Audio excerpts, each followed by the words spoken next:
أعوذ بالله من الشيطان الرجيم. بسم الله الرحمن الرحيم. طاسين تلك آيات القرآن وكتاب مبين هدى وبشرى للمؤمنين. وصلی اللہ علی النبی الکریم. سورۃ النمل، اس کا تعارف یہ ہے کہ یہ خوشخبریوں والی سورت ہے کہ اس میں اللہ کریم نے مومنوں کے لیے خوشخبریوں کا شروع سورت کے اندر ہی ذکر کیا. ہدی و بشری للمؤمنین، یعنی التبشیرات الالہیہ. یہ اللہ والی خوشخبریاں ہیں. اللہ کریم کیسے خوشخبریاں کسی کو دیتے ہیں؟ جو اللہ کے حکم نامے کو نافذ کرتے ہیں، جو اللہ والے عقائد لیتے ہیں، جو اللہ کے عذابوں سے ڈرتے ہیں، اللہ کے بنائے ہوئی اس سلطنت میں خوبصورت طریقے سے رہتے ہیں، عباد الرحمن بن کر رہتے ہیں، اپنے آپ کو پاک کرتے ہیں، اللہ کے عذابوں سے ڈرتے ہیں، جو ساری پچھلی صورتوں میں ذکر ہوا. النوازل الالہیہ، المملکۃ الالہیہ، التزکیۃ الالہیہ، البرکات الالہیہ، الاوامر الالہیہ، ان ساروں کو لیتے ہیں تو اب ان کے لیے التبشیرات الالہیہ، ان کے لیے خوشخبریاں ہی خوشخبریاں ہیں. اس لیے تو سیدنا موسیٰ علیہ الصلوۃ والتسلیم کا جب پہلا واقعہ بیان کیا تو اس کے اندر الفاظ کا چناؤ حیران کن ہے کہ یہی واقعہ سورہ طٰہٰ میں بھی گزر چکا ہے، لیکن یہی واقعہ جب آتا ہے سورہ النمل کے اندر تو اس کا انداز تبدیل ہو جاتا ہے، خوشخبریوں والا انداز ہے. اور شروع صورت میں رسول اللہ صلی اللہ علیہ وسلم کو خوشخبریوں والے انداز میں ایک انعام کے طور پر فرمایا وَإِنَّكَ لَتُلَقَّى الْقُرْآنَ مِن لَّدُنْ حَكِيمٍ عَلِيمٍ. یہ بہت بڑی خوشخبری ہے کہ آپ کو حکیم علیم ذات کی طرف سے قرآن سکھایا گیا. اس سے بڑی خوشخبری کیا ہوگی کہ ایک ایک لحظہ اور ایک ایک لمحہ کیسے گزارنا ہے اللہ کریم وہ فطرت میں ڈال دے. کتاب اللہ میرے نبی صلی اللہ علیہ وسلم کی فطرت بن گئی. اللہ کے نبی ایک حرکت بھی کتاب اللہ کے خلاف نہیں گزارتے ہیں صلی اللہ علیہ وسلم. وَإِنَّكَ لَتُلَقَّى الْقُرْآنَ مِن لَّدُنْ حَكِيمٍ عَلِيمٍ. پھر سیدنا موسیٰ علیہ السلام کا واقعہ، اس کے بعد سیدنا داؤد اور سلیمان علیہ السلام کا وہ واقعہ جو اس صورت میں بیان ہوا، وہ رنگ کسی اور صورت میں بیان نہیں ہوا. اس لیے خوشخبریاں ہی ہیں نا. تو فرمایا وَلَقَدْ آتَيْنَا دَاوُودَ وَسُلَيْمَانَ عِلْمًا وَقَالَ الْحَمْدُ لِلَّهِ الَّذِي فَضَّلَنَا عَلَى كَثِيرٍ مِّنْ عِبَادِهِ الْمُؤْمِنِينَ. یہ ان کے دعا ذکر ہے، ان کا شکریہ ذکر ہے جو اللہ کے حضور بجا لا رہے ہیں کہ الحمدللہ الذی فضلنا علی کثیر من عباده المؤمنین، کہ اس ذات کی تعریفیں کیوں نہ ہوں جس نے ہمیں اپنے مومن بندوں میں سے بھی بہت ساروں پر فضیلت عطا فرمائی. تو اس کا مطلب مومنین میں بھی درجات ہیں. اگرچہ انبیاء کا درجہ کسب کے ذریعے کوئی نہیں پا سکتا، اس کے بعد جو درجات ہوتے ہیں صحابہ کے، وہ درجہ بھی کوئی نہیں پا سکتا کیونکہ انہوں نے انبیاء کے براہ راست زیارت کی ہے.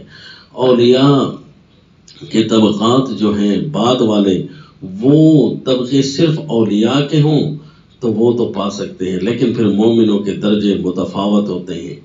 کوئی مومن کس ڈگری کو اٹھائے ہوا ہے تو کسی کو اللہ جامع کمالات کسی کو نصیب فرما دے تو پھر اس کو ساری ڈگریاں عطا ہو جاتی ہیں.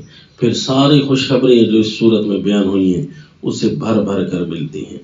اس لیے چونکہ یہ صورت خوشخبریوں والی ہے تو اب اس صورت کا دعویٰ یوں بنے گا کتاب البشر المبین بہدى القرآن للمؤمنین من لدن حکیم خبیر. کتاب البشر المبین کہ ایک ایسی کتاب جو خوشخبریوں والی ہے، جو واضح خوشخبریوں والی ہے.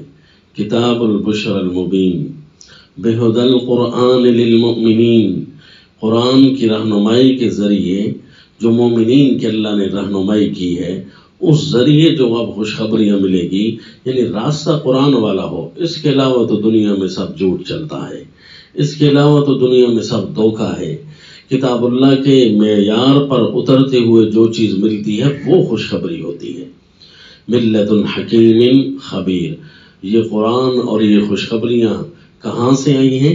من لدن حکیم خبیر، یہ من لدن حکیم علیم، یہ اس ذات کی طرف سے آئی ہیں جو حکیم علیم ذات ہے، یعنی جس نے جو بھی خوشخبری دی ہے اس خوشخبری کے اندر کافی حکمتیں رکھی ہوئی ہیں۔ اس خوشخبری کے انتہاؤں کو تو صرف وہی جانتا ہے، اس نے اس کے اندر حکمتیں بھر دی ہیں کہ یہ طریقہ خوشخبریوں والا اعلیٰ ہے، اور علیم ذات ہے نا، اسے پتہ ہے کہ خوشخبری بنتی کیا ہے۔ جو بالآخر جا کر دھوکہ بن جائے وہ خوشخبری تو نہیں نہ ہوتی، خوشخبری وہ ہے جو اللہ کریم دیتے ہیں، جو سیدنا موسیٰ علیہ الصلوۃ والتسلیم کو جیسے کہ مل رہی ہے، جو کہ اسی صورت میں بیان ہوا ملکہ، ملک سبا والی ملکہ کو ملی تھی، وہ اصل میں خوشخبریاں تھیں۔ پہلے جو کچھ اس کے پاس جہان کی چیزیں جو اس نے آسائش کی اکٹھی کر رکھی تھیں، ان ساروں کو ایک نظر جب دیکھا، اسلام اور قرآن کی نظر سے دیکھا، تو کہنے لگے یہ تو سارا ظلم ہم اکٹھا کرتے رہے۔ قالت رب انی ظلمت نفسی واسلمت مع سلیمان للہ رب العالمین۔ اور کچھ ان لوگوں کے واقعات بھی یہاں ہیں جو دنیا میں اپنی طاقت اور اپنے مال کے نشے کو اکٹھا کرنے کو خوشیاں اور خوشخبریاں سمجھتے ہیں۔ تو قوم صالح کا واقعہ بیان کیا کہ بڑی بدماشوں کی قوم تھی۔ کان فی المدینۃ 9 رہط، 9 بڑے بڑے بدماش رہتے تھے، یفسدون فی الارض، زمین میں فساد کرتے تھے، ولا یصلحون، کبھی انہوں نے اچھا کام کیا تک نہیں تھا، اور وہ یہ سمجھتے ہیں کہ یہی خوشی کی زندگی ہے، جس طرح کہ ہر دور میں چلتے ہوئے بدماش اسی طرح سمجھتے ہیں۔ تو کہا نہیں، یہ یوں ہوگا کہ ایک چراغ کی طرح پھنکارے سے گل ہو جاؤ گے، کچھ بھی تمہارے ہاتھ میں نہیں آئے گا۔ اسی طرح ہوا جب سیدنا صالح علیہ السلام نے اعلان فرمایا تمتعوا فی دارکم 3 ایام، 3 دنوں کے اندر یہیں تم نیست و نابود ہو جاؤ گے۔ واقعی وہ اللہ کی وحی سے تھا۔ 3 دنوں کے اندر جو ان کی حالت بنی، اور پھر 3 دنوں کے بعد جو ان پر تباہی آئی، زلزلہ بھی آیا، ایک چیخ بھی آئی جس نے سب کچھ تباہ کر دیا۔ اسی طرح قوم لوط ہے، انہوں نے اپنی بدماشیوں کے اندر اپنی خوشیاں سمجھی تھی، پھر اللہ کریم نے جو ان کا حال کیا وہ بھی وَأَمْطَرْنَا عَلَيْهِمْ مَطَرًا فَسَاءَ مَطَرُ الْمُنذَرِينَ، کہ جو بارش ان پر برسی نا، وہ بارش بڑی بری بارش ہے، وہ پتھروں کی بارش تھی۔ پھر اس کے بعد اللہ کریم نے مومنوں کو دنیا کی خوشیاں اور آخرت کی خوشیاں یہ دکھانے کے لیے کچھ انداز اختیار فرمائے، دنیا کے پر رونق اور خوشیوں والے اور آسائشوں والی چیزیں سمجھائیں، زمین و آسمان کے کچھ مناظر دکھائے۔ پھر کوئی مجبور و بے کس ہو جائے تو اس کی مصیبتوں کو کیسے ٹالا جاتا ہے، یہ سارا نظام اللہ کریم نے اس کے بعد ارشاد فرمایا، اور فرمایا کہ جب تم جن چیزوں اور دھوکوں میں پڑے ہوئے ہوتے ہو اور اللہ کی عطا کردہ خوشیوں کو نہیں لیتے ہو، تو اس وقت تمہارے لیے عذاب کے فیصلے ہو جاتے ہیں، لیکن وہ عذاب کے فیصلے جنوانے کے لیے بھی تمہارے پاس کوئی نہ کوئی پیغام آ رہے ہوتے ہیں۔ وَإِذَا وَقَعَ الْقَوْلُ عَلَيْهِمْ أَخْرَجْنَا لَهُمْ دَابَّةً مِّنَ الْأَرْضِ تُكَلِّمُهُمْ أَنَّ النَّاسَ كَانُوا بِآيَاتِنَا لَا يُوقِنُونَ۔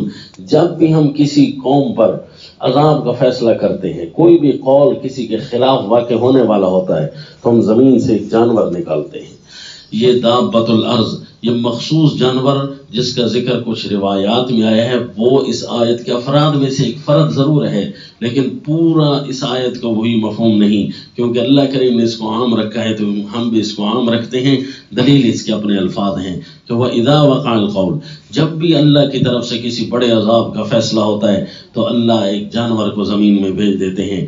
اس کے کہنے کا مطلب یہ ہوتا ہے جو ہر بندے کو سمجھ آ رہا ہوتا ہے، تُكَلِّمُهُمْ، وہ لوگوں سے کلام کرتا ہے، ان الناس کانوا بآیاتنا لا یوقنون، لوگوں میرے قرآن والی زندگی تم نے چھوڑ دی ہے، لوگوں تم نے آیتوں والی زندگی چھوڑ دی ہے۔ اب مثلا وہ جانور کس شکل کا ہوتا ہے؟ وہ کچھ بھی ہو سکتا ہے، بیماریوں کے وائرس والے جانور ہوں، بڑھتی ہوئی بیماریاں یہ خود بتا رہی ہوتی ہیں کہ یہ بیماریاں ویسے نہیں آ گئیں، لگتا یہ ہے کہ کچھ تم نے چھوڑ دیا ہے۔ جیسے ہی بندہ توجہ کرتا ہے ہر بندے کا ذہن یہی ٹھہر جاتا ہے کہ ہم اللہ کے نافرمان ہیں۔ یہ پچھلے دنوں جو کرونا کا وائرس آیا تھا جس نے پوری دنیا کو لپیٹ میں لے لیا تھا، حقیقت اس کی جو بھی تھی، کفار بھی بھرے بازاروں میں کھڑے ہو کر کہتے تھے یہ بھرے بازار خالی ہو گئے ہیں، لگتا یہ ہے عیسائیوں نے اعلان کیے تھے، لگتا یہ ہے ہم اپنے اللہ کو ناراض کیے ہوئے ہیں۔ تو پھر مسلمان کیوں نہیں سمجھیں گے؟ یعنی یہ جانور گویا کہ ان کو بلوا رہا تھا کہ ان الناس کانوا بآیاتنا لا یوقنون، خوشیوں والی زندگی لینی ہے تو اللہ کے قرآن کو لینا ہوگا، اس کے علاوہ خوشیاں جھوٹ ہے، اس کے علاوہ اچھائیاں مل جائیں یہ جھوٹ ہے۔ یہ صورت ان چیزوں کا تعارف کرانے آتی ہے کہ اللہ خوشیاں اور خوشخبریاں کیسے دیتے ہیں۔ وما علینا الا البلاغ۔